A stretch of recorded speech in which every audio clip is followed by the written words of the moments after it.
I have some questions on the record before moving forward and concerning the subject matter of the jurisdiction and the nature and cause of the action that's brought against me. You're not dealing with reality. Objection, Your Honor. You can object all day long, but the bottom line is that what you are alleged with doing is a crime, and you are facing criminal prosecution here with a potential jail sentence of 93 days. And that is a military tribunal. There is no basis in law or fact for the conclusion that you stated, sir. Criminal You jurisdiction. haven't heard what I've said, sir. Wow. There needs to be a corpus delicti, which there isn't. So I'm asking you. Do you know any other legal words? Why don't you just mix and match them here? Well, Maybe you could get a Department of Labor form and read a couple lines of that. Where Where does the Constitution say you have to have an understanding? And you have an obligation to inform me of that jurisdiction, Your Honor. Which I have done about 17 times. All right, guys. Today we have a case that is absolutely wild. Have you ever seen a judge completely shut down a sovereign citizen and even hang up on them? Well, buckle up, because this judge had enough and wasn't about to entertain any nonsense. Watching this unfold was beyond satisfying because, for once, a sovereign citizen got exactly what they deserved instead of wasting hours spewing conspiracy theories from the Sovereign Citizen YouTube Academy. I honestly don't understand how these people expect to win a case when their entire strategy is built on misinformation and wishful thinking. But what do you guys think? Was the judge too harsh? Or did this guy have it coming? Let's dive in and watch as this judge completely shuts him down.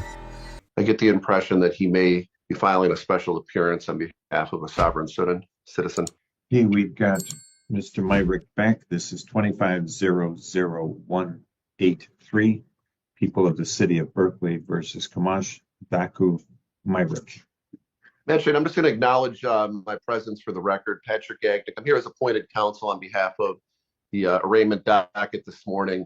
I did speak to Mr. Myrick in private. I did explain to him he does have the right to counsel. I explained to him, obviously, that right. He's indicated to me unequivocally that he does not want counsel. Mr. Myrick, is that a fair statement? That is a fair statement. So with that said, I'm here and present, but with that, I believe Mr. Myrick will address the court on his own behalf. Mr. Myrick, you have the right to decline counsel. You also have the right to change your mind. If you do, just notify the court.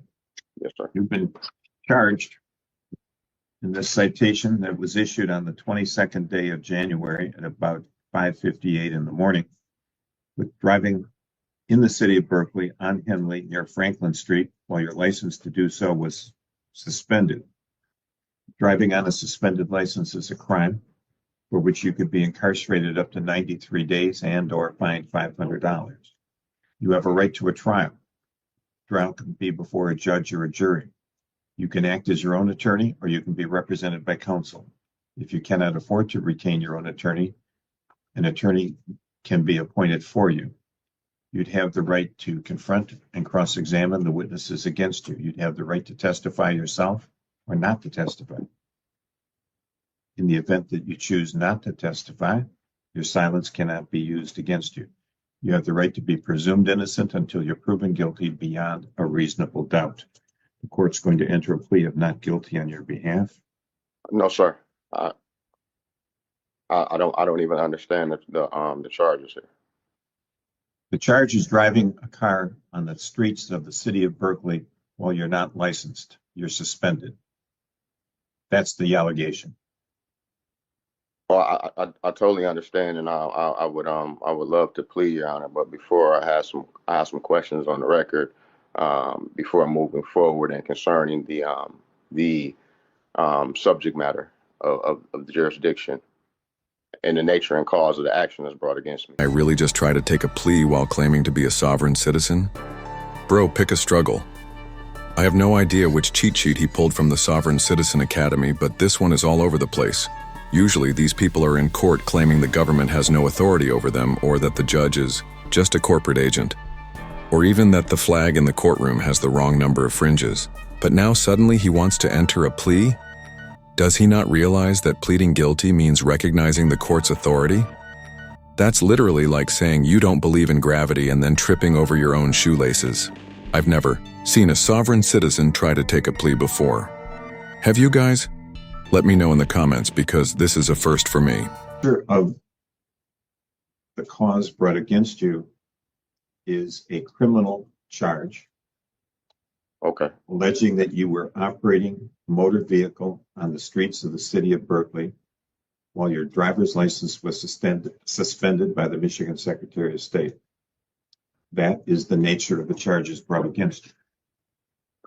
Thank you, Your Honor. For the record, are you saying that these are criminal charges? Yeah. Okay, Your Honor. Further, that brings a little bit more confusion for me because under the Constitution, there are two criminal jurisdictions. One is under the common law, and the other one is under admiralty, and that's a military tribunal venue. And under Article 1, Section 8, Clause 17. Which one of these criminal jurisdictions am I being brought on charges under? Mr. Myrick, your perception as to the nature of the Constitution and its implications is grossly distorted. You're not dealing with reality. Objection, Your Honor. You can object all day long, but the bottom line is that what you are alleged with doing is a crime, and you are facing criminal prosecution here with a potential jail sentence of 93 days. Now, this isn't complicated. If you want to come up with words that don't make sense, keep talking.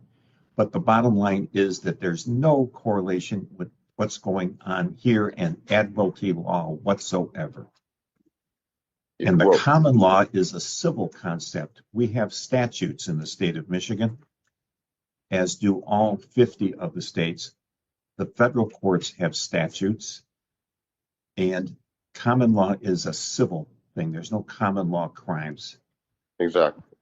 So you've ruled out the common law, Your Honor. So the other criminal jurisdiction that I can be brought in charges under is under admiralty, and that is a military tribunal. There is no basis in law or fact for the conclusion that you stated, sir. Your Honor, you said that I'm under a criminal. This is a criminal charge, correct? Yeah.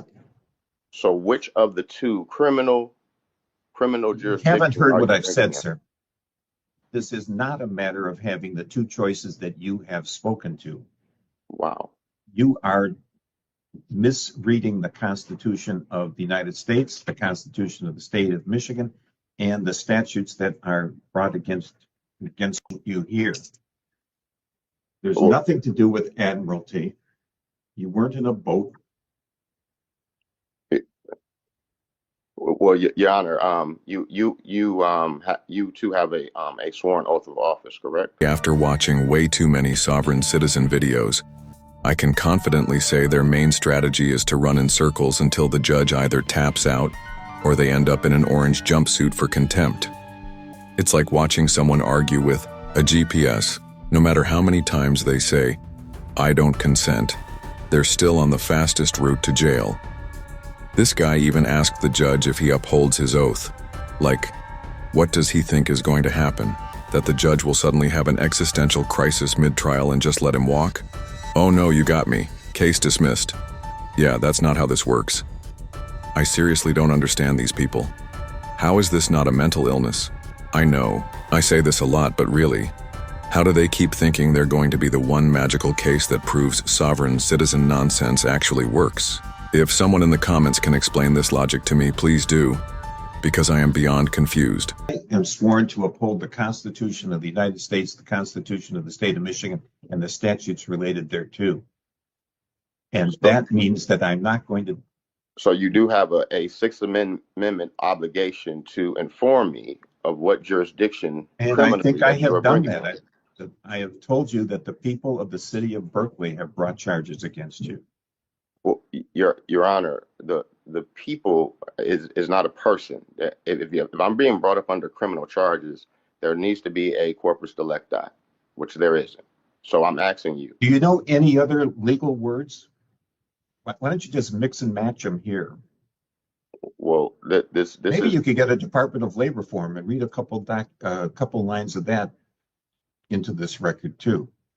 Or maybe you'd like to deal with the probate code. But the reality, sir, is that you've been charged with a city ordinance violation. It's clear what the ordinance says. It's clear what you've been charged with.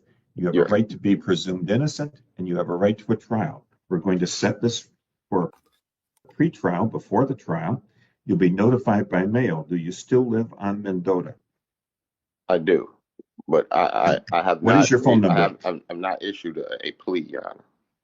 I have entered a plea of not guilty on your behalf.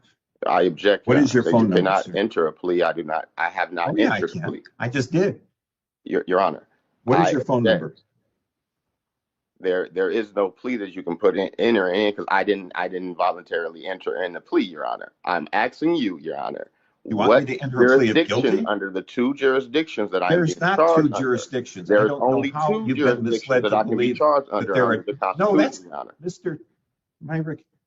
That's what your conclusion that there's only two jurisdictions here is absolutely without merit.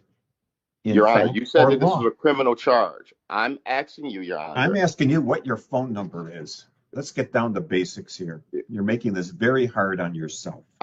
Your Honor, I What's have your the phone right number? to assert my right, Your Honor. And What is your phone number?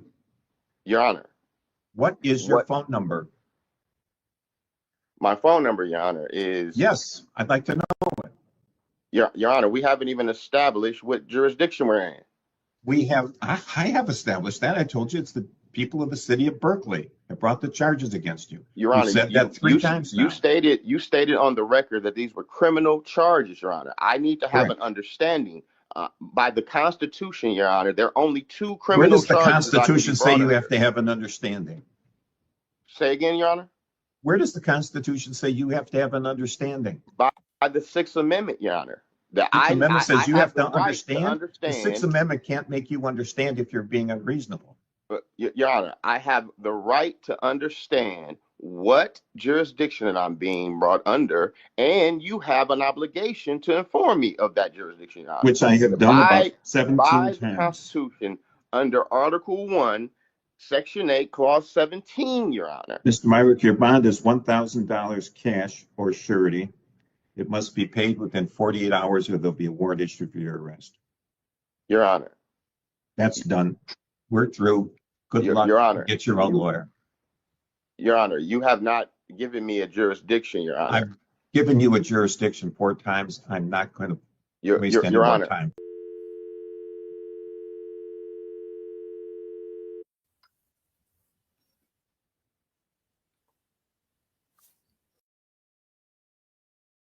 Your Honor, I think you there was a disconnection or something. No, I disconnected you. If you want to continue, come to the courthouse, sir. Your Honor. Come to the courthouse if you want to continue the conversation. I would like to move for dismissal. I would like. It's not going to be. No. I would like to move. You're gone.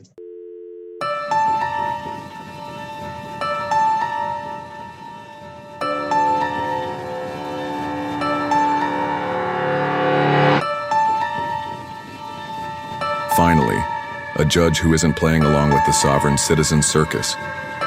This was so refreshing to watch. More judges need to take notes, because too many of them let these guys waste everyone's time with their nonsense. But this judge, he straight up hung up on this guy, twice. I had to pause the video just to take it all in because I've never seen a sovereign citizen get shut down this hard. The way this dude thought he was about to outsmart the legal system only to get completely ignored? Priceless. I almost felt bad for him, until I remembered he did this to himself. Now I wonder if he's going to try pulling more nonsense to get his case dismissed. You just know he's going to cry about the judge being biased, emotional, or some other ridiculous excuse. These guys love to play victim the second their fake legal theories crash and burn. But let's be real. Judges don't lose cases just because they finally had enough of someone's stupidity. If anything, this guy just made his situation worse by proving he has zero respect for the court. So what do you guys think? Is there any way he gets out of his 93 days? Or did he just dig himself an even deeper hole? Let me know in the comments. And if you enjoyed this video, don't forget to like and subscribe. I post daily, so stay tuned for more. Thanks for watching, and have a great day.